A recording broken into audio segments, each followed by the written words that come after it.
Good morning. Oh, I just had a back pop. Good morning. Oh my cracky. Golly. Okay, today, I recorded yesterday, I'm recording today. Maybe back on the streak. We'll see. Surgery is in. Today's Sunday. My surgery's on Thursday. So like 4 days, I think. It's crazy. They don't tell you what time surgery is until the day before, and they tell you can't eat past midnight of the day before. I'm like, what if my surgery's not till 4? I'm gonna be a hungry girl. I hope it's not that late. I want him fresh. Second surgery, short one in the first to warm him up, and then mine's the second one where he's like warmed up, ready to go in the zone. Shink, shink, shink. Perfect. But anyway, well, I can only hope. Oh, did I tell you what the goal of today is? Probably not.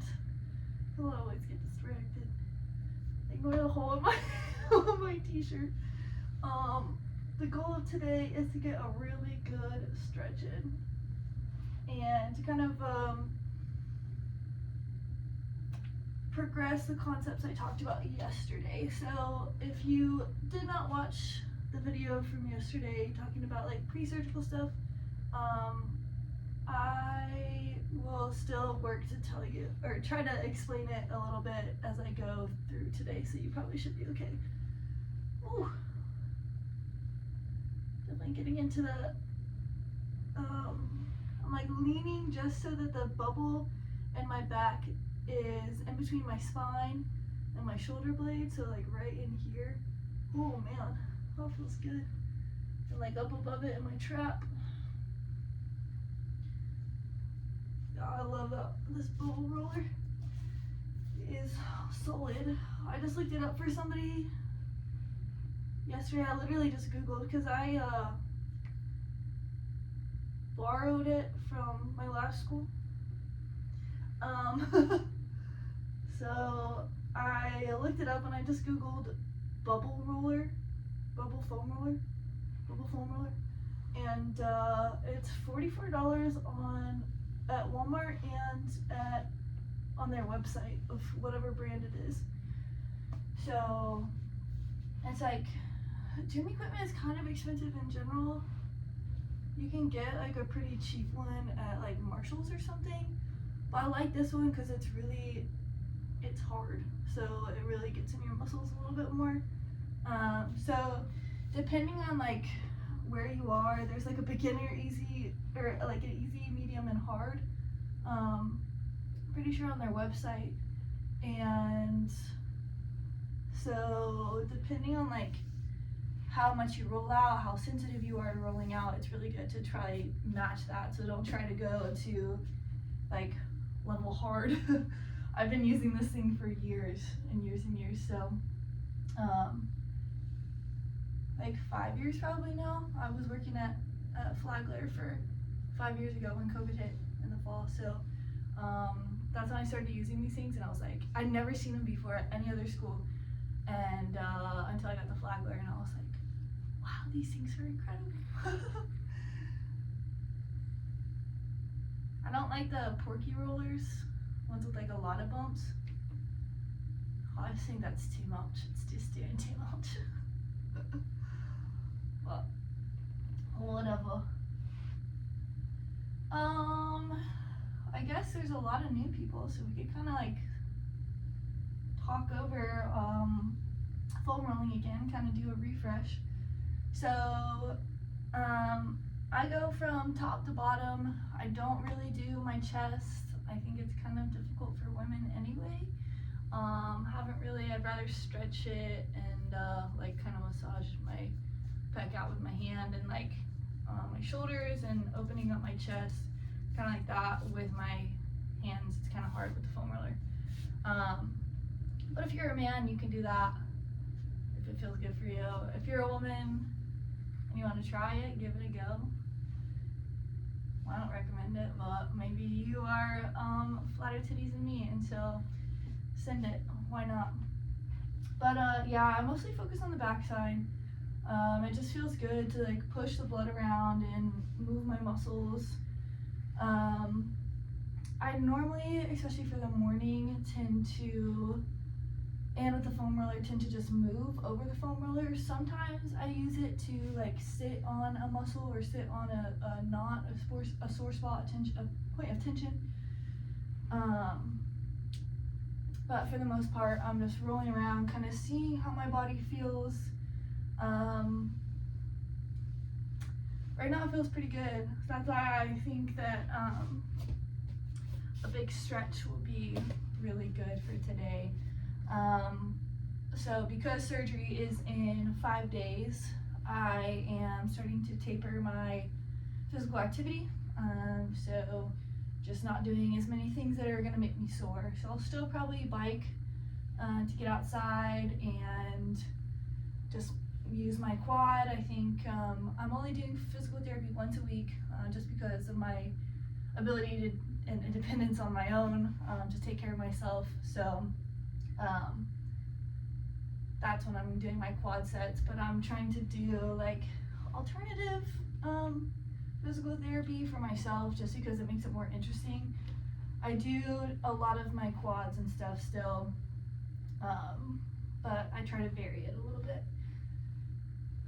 But yeah, so I'm just like sticking to biking, sticking to foam rolling, stretching, and doing more of my calisthenics type stuff and focus stuff.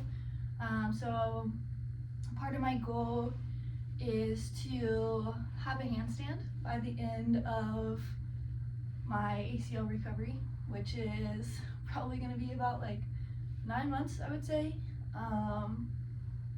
It was something I was kind of working on before, but now I've just really committed to making that happen. And so working on overhead mobility, working on overhead strength, working on core functionality and stability, and that is all going to be, and then just like my hips and lower body flexibility obviously is going to come as it does with my recovery, but being able to focus on the upper body and my core, which is going to help my recovery in the long run and just make me more stable as somebody who's coming back from an ACL injury and surgery, as well as a better athlete just in general. So that's why I'm going to be incorporating stuff like that. And I talked a little bit about incorporating some bodybuilding components as well. I don't know the word I was looking for necessarily, but just having like a real focus on the contraction of the muscles and maybe maintaining body weight, but really pushing to the edge and finding good posture and locking things into place that need to be locked in. So like your scaps, mine tend to flare because I roll my shoulders forward. So using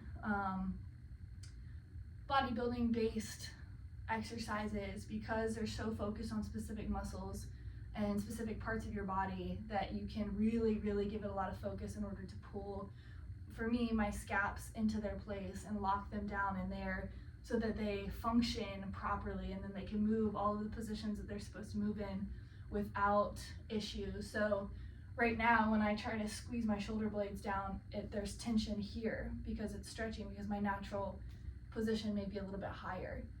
So those are the principles, I guess, that I'm taking in, just really working on focusing on specific parts of my body, specific muscles, learning to be able to feel them and what's going on with them, because I won't be able to do huge lifts, you know, and not that that's really my thing anyway, but used to be. Well, I'll try to get back to a couple. I still like bench press.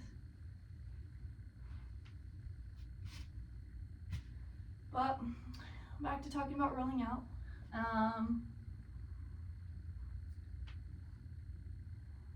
Well, I think I try to, like, I guess I was saying, I like to move as I do it, but I will, like, there's so many angles to your muscles that you want to, like, I hate talking about this again because, well, I don't hate it. I'm glad to be talking about it again, but I feel like I have to say it different. I don't have to say it different. So I just like roll to the inside, middle, outside, because it just gets different angles of your muscles, really. That's all. I was trying to overcomplicate it. Ooh. Yeah, something that I've noticed, especially because I have been moving around way too much, that I still feel my meniscus pretty heavy, and that's why I can get pretty good flexion, but this is about it, and then it starts to pinch back in here, which is my meniscus, and that hasn't really been a problem unless I'm such a knee tucker. When I sit in, when I sit on the couch or something, when I sit anywhere, I tuck my knees.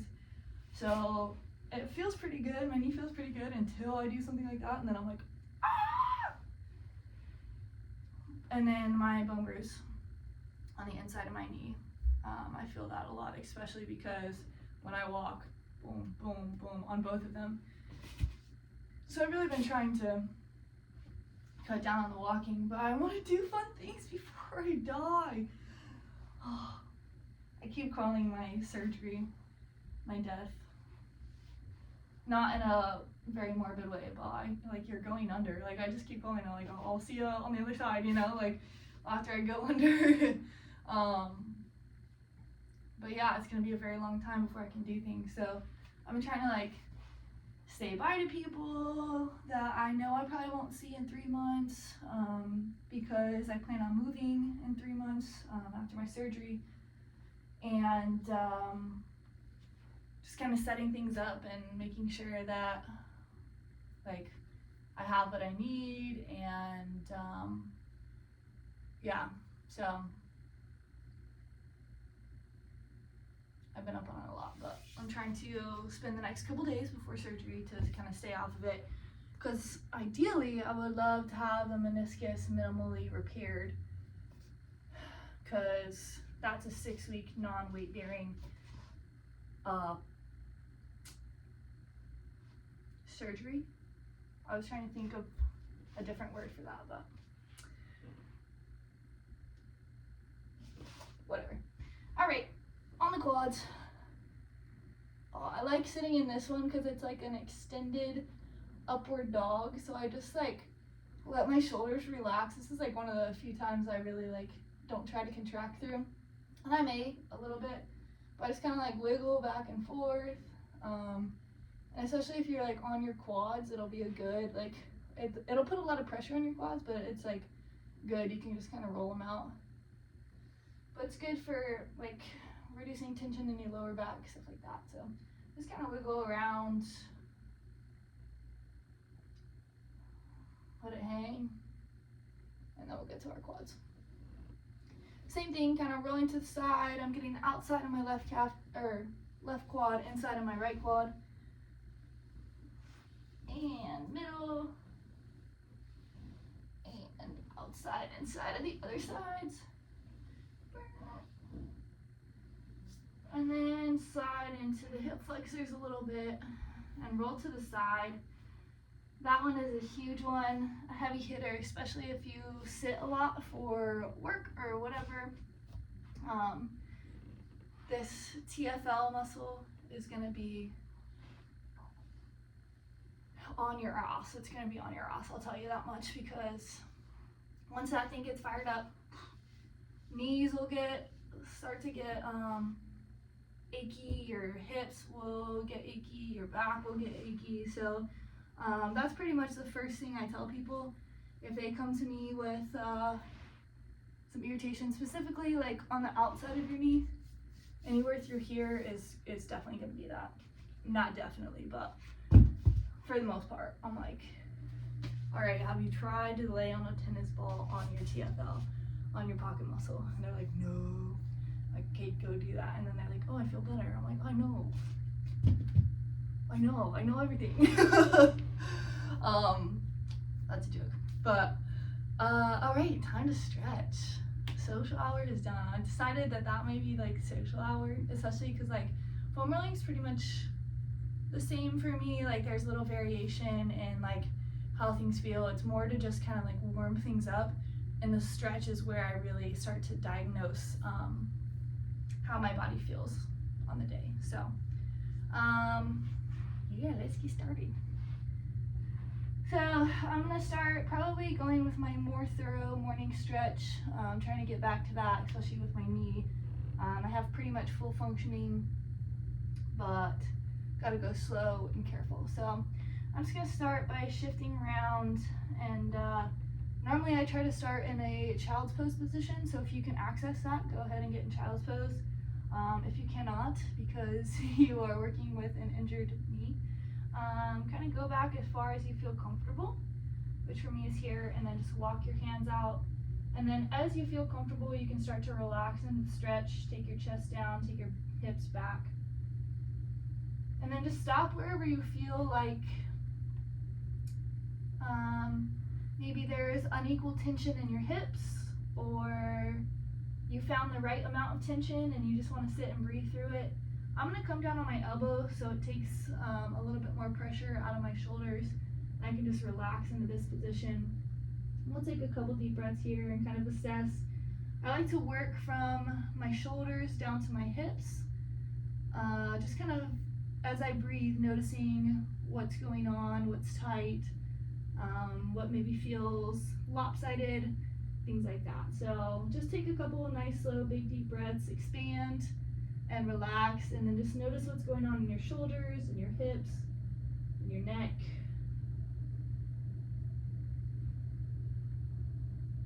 And then if you can, just slowly deepen the stretch.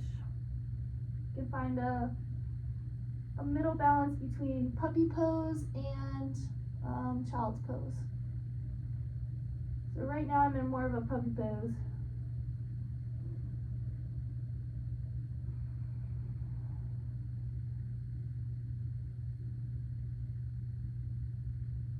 And you can think about lengthening your neck as you breathe in, taking your chest to the ground as you exhale.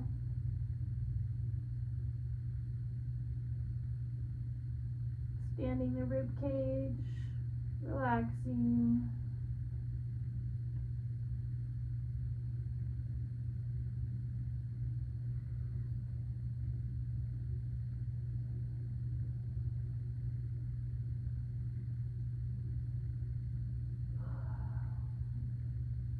Okay. We'll take our chest forward towards our hands and slide into a cobra pose. So if you need to adjust your elbows, ooh, I got a little pop, nice. You can still see me, perfect. So then I'm gonna slide my hands under my shoulders and slowly peel myself up. And I'm gonna squeeze my elbows together behind me and drive my shoulders away from my ears. And I'm just gonna hold this position for a second and kind of play with my shoulders and see how it feels. If I can get them locked into a really solid position, feel if they're even. So for me, it almost feels like my right side is flaring up a little bit more than my left side. So really trying to squeeze that down. Maybe adjusting my neck, tucking my chin a little bit harder, looking up, stretching out my neck, looking to the right and the left. Maybe doing a little circle, see how that feels. And then I'm gonna relax. Maybe stretch out my arms. Oh, you can't really see me like that. Okay. And then I'm gonna come back and I'm gonna go a little bit higher this time. So driving my shoulders down, squeezing my elbows behind me, and then I'm gonna peel up to the bottom of my rib cage. So you should start to feel it squeezing in your middle back. Big deep breath.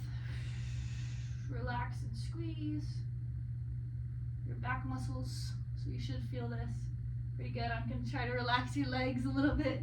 I noticed those were starting to squeeze up on me. And then relax, same thing. I'm gonna send my arms out to the side.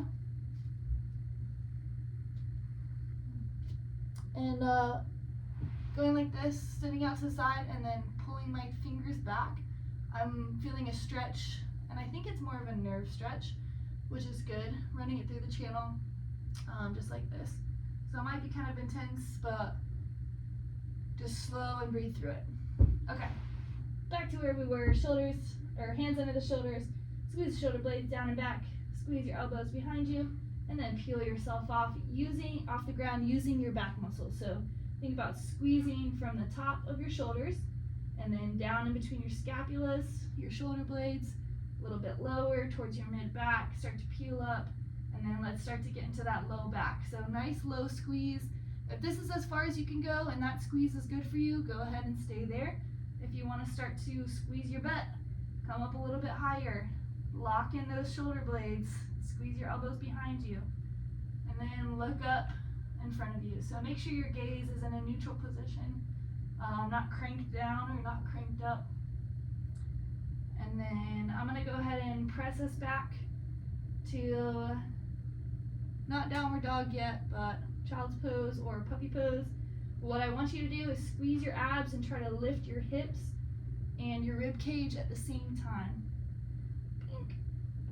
Nice. It's like a little push-up. And then relax your hips, kind of shake them back and forth. Again, going into down dog might feel, or child's pose might feel better, but if you only have this range of motion, that's okay. All right, now I'll go ahead and tuck the toes. Coming into downward dog for real this time. So I like to start with my knees in a heavy bend. I really feel a nice stretch in the back of my ankle and my Achilles. Sometimes I slide forward, come into a stretch for my toes, and then slide my hips up, get back into the Achilles and lower calf muscle. Maybe shimmy. Oof. Ever since I took my rug out, my carpet is super slick. So I keep slipping on this. And then side to side, just working on one calf and then the other calf. And you can go at your own pace. Sometimes I like to pump my ankles, so maybe extend my knee a little bit, get to my other calf that comes with a straight leg, and then back down into my Achilles and that lower calf, upper calf, lower calf, back and forth a couple times.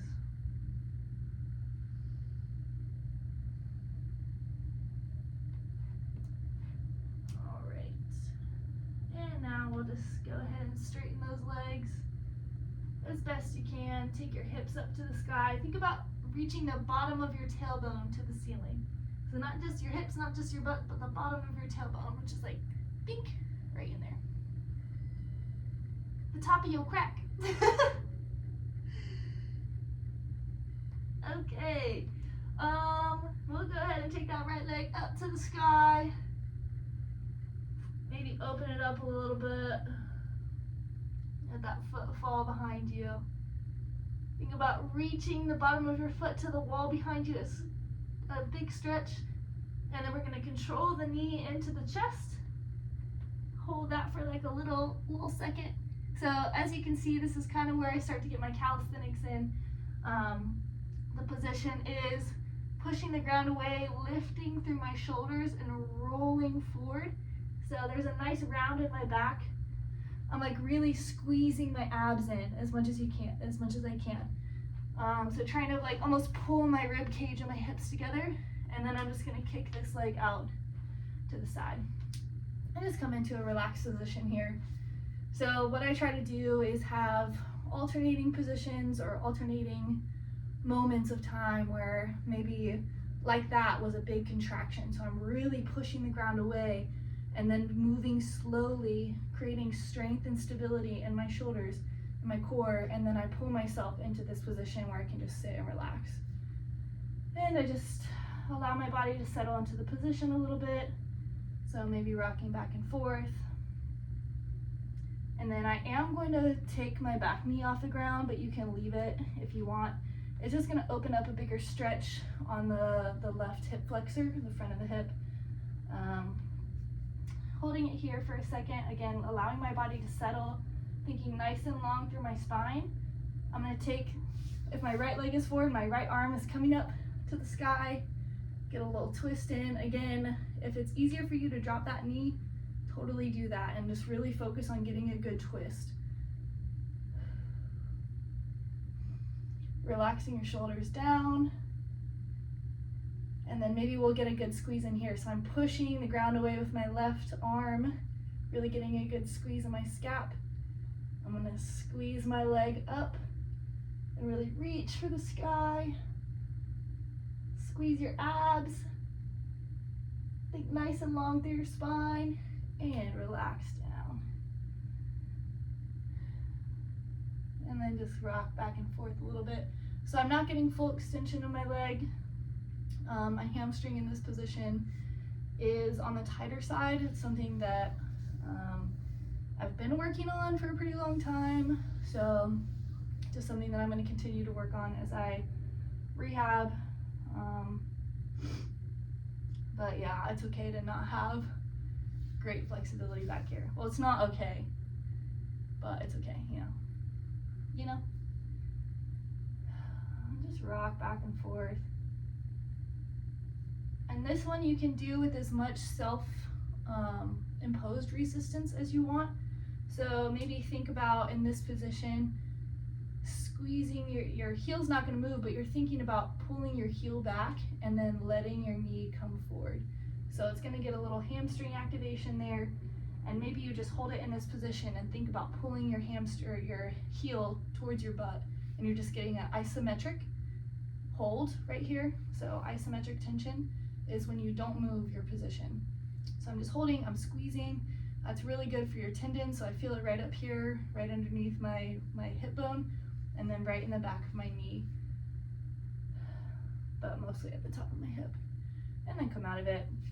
And then this one, if you wanted to get a little bit of strength, again, lifting that back knee, but really focusing on holding the weight in this leg. So maybe even think about trying to lift that back leg. I'm not gonna get it off the ground, but think about lifting it and really just putting the weight, maybe not actually. The best way to get it is to push the ground away. So think about, don't worry about the back leg, it's there for support. You can take it out, you can use it if you want. It's gonna make it harder with it up, but think about pushing your foot into the ground.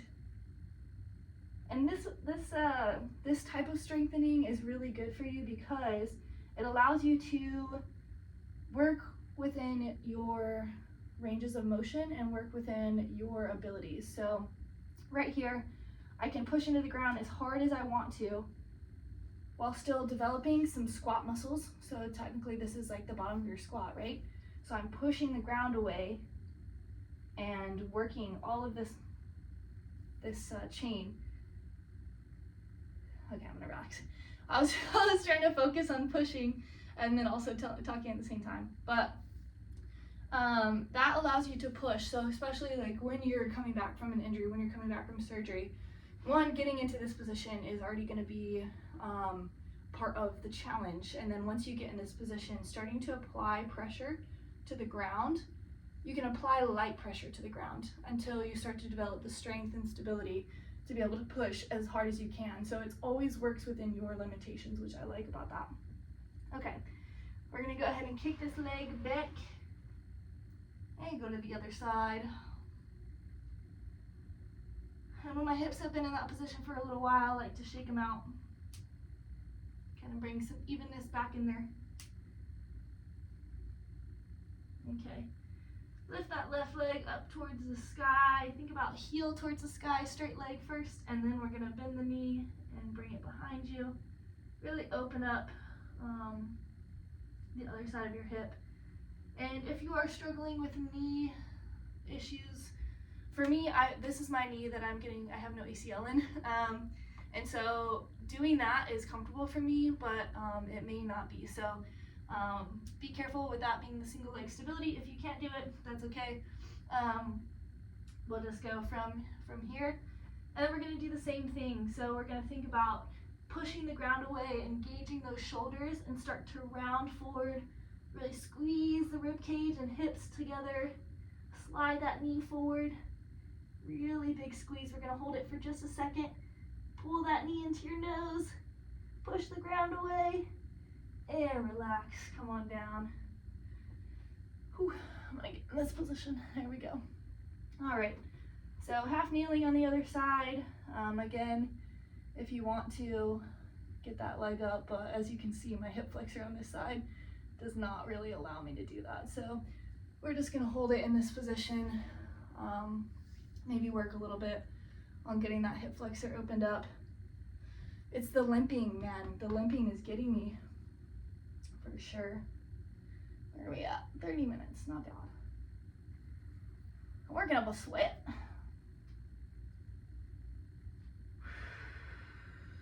So with this, since the first goal, my restriction is my hip flexor. So I can't really get in the positions that I want to because my hip flexor is tight right now. So what I'm gonna do is I'm gonna focus on that first. You may have something that's different that's holding you up. Maybe it's the back side of this leg. So just take a second right now to really focus on like allowing that to relax to be able to get into the position that you want. And you may not achieve it in one sitting, but spending a little bit of time on it goes a long way. Just gonna rock back and forth. Try to get all of the whole face of the front of my hip.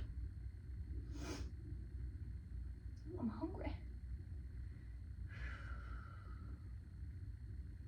All right, now let's get into the lunge position. So our first thing is gonna be that twist. So again, if you wanna lift your knee, your back knee, you can. I think I'm gonna stay away from it in this one, again, because my hip flexor is restricting, but that is up to you. So take that left arm, open up your chest towards that left knee. Get a nice twist, let the hips relax into the twist.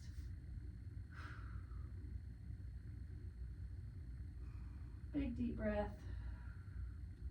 Relax into the position, and then we're gonna put tension on it again. So I'm gonna push my right hand into the ground, lock that shoulder blade down and back. Think about twisting. So I'm taking my thumb, turning it away from me. But again, my hand's not moving. So we're thinking about these motions in order to put our body in the right position. So things don't necessarily have to move from my hand, but thinking about rotating my arm out, I'm gonna lock in my shoulder blade. So think about locking in the shoulder blade, pushing the ground away, opening up the chest, reaching to the sky. Squeeze your abs. Try to create more tension as you twist open. And then relax. And then we're gonna slide back and forth with that hamstring on the left side.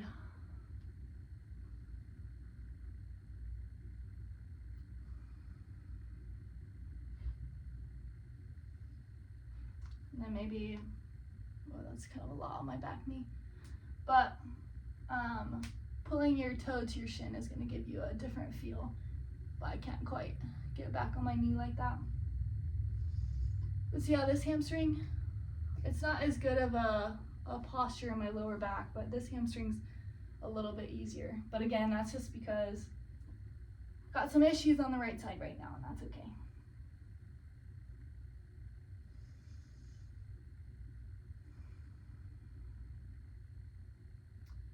And you can work with your breath. So inhale into the stretch. Breathe oxygen into your muscles, and then exhale. Relax out of the stretch. And just back and forth. And you can alternate whatever direction. If you want to pull back, exhale into the stretch. Inhale forward. Play around with it. See what feels good. See what makes sense to you. It might be a little bit different for everybody. So, all right, we're gonna prepare to kick back into downward dog. So get your hands set on the ground. Tuck that back toe, and then just start sliding your left foot back. And then we'll stay in down dog for a second. Walk it out.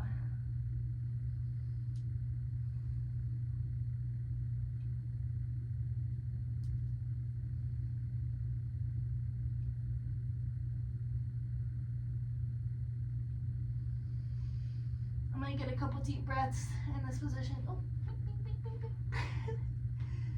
Alright, now you can see. Think about just relaxing into this position. So I'm gonna take a couple deep breaths to just really focus on relaxing, allowing my hamstrings to stretch and then open up and relax. You do the same.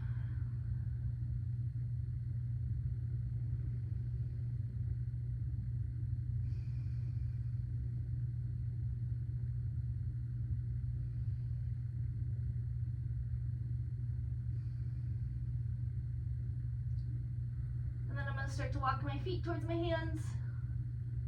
Go as far as you can. I'm getting way better at this. Ever since I really started calisthenics, honestly, and like working on my handstand stuff, so like picking up my feet and walking and doing stuff like that, my hamstring flexibility has definitely increased, and then my ability to like hold my shoulders feeling stable, that's been really awesome. So already feeling the benefits of the calisthenic exercises, and that's really, really, really impressive because it's been since my ACL. I'm just stretching out my hamstrings. I'll sit here all day, honestly. These fixtures normally get super, super tight, which causes all of this to get really tight, which again, it's all connected. So that's been really impressive that I'm able to maintain a lot of my hamstring flexibility because of that. So already on a good path. From here, I like to wiggle my toes. I like to shift my weight back, see what that feels like. Again, wiggling my toes. Maybe shift it forward a little bit. Get into my hips. Again, try to wiggle your toes, see what that feels like. Maybe shift your hips to the left.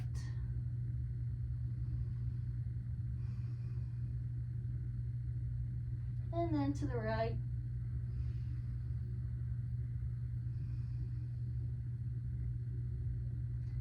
Back center, kind of wobbling back and forth. Then give them a little bend, and I'm just gonna take my hands and let my upper body droop and wiggle around, maybe sway side to side. Just whatever my body says would be nice. Sometimes I don't know until I do it, so just experiment. All right, then I'm gonna drop my hips just a little bit, bend my knees a little bit more, and then I'm gonna scoot my belly in and come up one vertebrae at a time, keeping my upper body nice and relaxed. Really slow. Squeeze your abs, squeeze your butt. And then roll all the way up. From here, you can't really see, but I like to shake a little bit, shake my arms out, wiggle side to side. Shake my legs, be careful on this one. Shake out my hips, because that just allows your body to just kind of like, you've held these certain positions for a really long time, you've squeezed in certain positions, so it just kind of like allows it to wiggle back into place. And shaking your body out is good for moving lymph fluid, which is the stuff that is your white blood cells. So if you missed yesterday's talk, we talked a little bit about white blood cells and what they do, and they are basically your excretors, I think. I think that's right, but I hate to call it an excretor. I don't know if that's right, but yeah, it takes stuff out of your lymph fluid, helps take crap out of your body. So the more you can shake and let it not get stuck in your body, the better you're gonna feel. So sometimes like that's all it is you just, like your body may not be feeling good and you just need to shake. That's why going for a run and bouncing, doing jump rope, stuff like that is really good for you, because it shakes out a lot of that fluid and gets it moving again. So yeah, let's get a couple deep breaths. I think here is probably good. I'm sitting like this. I realized yesterday I did this and didn't explain why, because of my knee. I figured maybe it needed to go unsaid, or it didn't have to go, it could go unsaid, but whatever. I don't want you sitting like this if you have perfectly good knees, so. Or you can if you want, I guess, whatever. Do whatever you want. It's your life. Okay, so just a couple breaths to settle the practice and just be grateful. I think what I want to spend time for in my next couple breaths is just be grateful for taking the time that my body opened up, that it feels good. It warmed up a little bit. I got a little bit of a sweat going, and I definitely feel good going into my day. So just taking time to thank myself for, and you thanking yourself for taking this time. It's 40 minutes out of your day, which is a pretty good chunk, but it's worth the investment because of what you're going to get out of it, how you're going to feel for the rest of the day, what energy you're going to be able to pour into all your projects and into yourself, you know. One of the big things that I've been reading and I've been doing, this is also really good for you, but getting spread in your toes.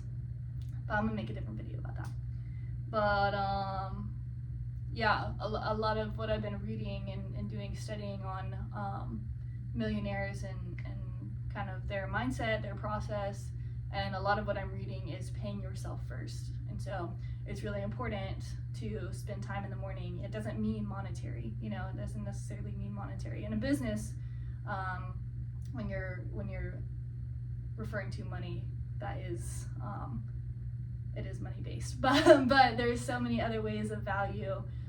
So being able to pay yourself first in energy, pay yourself first in health and wealth and wisdom, that's going to go a long way, and it's going to help you give more to the outside world, which always comes back to you tenfold. So I'm glad. So just be grateful this morning that you decided to pay yourself first, or whenever you're watching this. It may be the afternoon, it may be the evening. Also not a bad time to do it. Better pay yourself late than never. But yeah, so just be grateful. We'll do maybe 5 breaths if you want to lay down on your back or on your stomach or whatever. Do that. So 5 deep breaths, nice, slow, big inhales, pause, exhale, pause, inhale, pause, exhale, pause. Yeah, okay. 5 deep breaths on your own. Be grateful, be gratitude, think nice and tall, and go.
And we'll get one more together. I like to stretch. If you're laying down, you can do this too.